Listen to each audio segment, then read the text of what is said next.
नमस्कार, प्रणाम, हर हर महादेव। मैं खुशबू गाजीपुरी और सबसे पहले आप सभी लोग को हैप्पी होली। और ये देखिए हम लोग रात का 12 बज रहा है और हम लोग होली खेल के चुटकी से पापड़ छाड़ रहे हैं।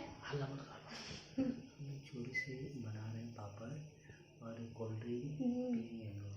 चोरी से सब लोग सोए हैं, मतलब होली खेल के सो गए, तब लोग चुपके से आके पापड़, ये देखिए पापड़ छान रहे हैं और कोल्ड ड्रिंक लेंगे।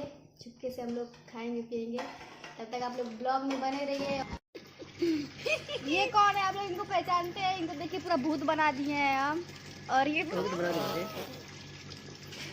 और कुछ लोग हैं जो डर डर के पीछे भाग रहे हैं।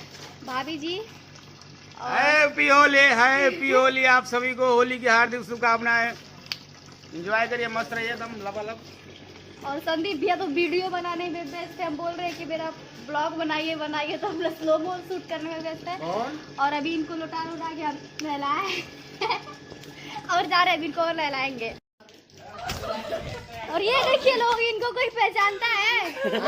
Wow babes, wow babes. ओ ये ला ला ला ला ला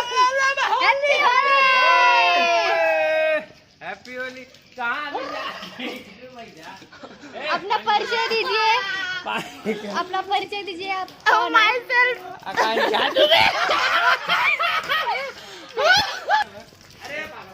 इधर मत करिएगा, मेरा मोबाइल पे आ जाएगा। बहुत मस्ती हो रही है यहाँ पे, खूब मस्ती की हम लोग, खूब आप लोग देख सकते हैं हम लोग कैसे होली खेले हैं। ये कौन है? इनको कोई पहचानता है? इस टाइम कोई नहीं पहचान रहा। ये समर सर है जो कि अभी पूरे कलर से भूत बन गया है। Happy Holi, happy Holi. सब लोग एकदम मस्त है होली खेलने में। हम देखिए खड़ा हो जाए।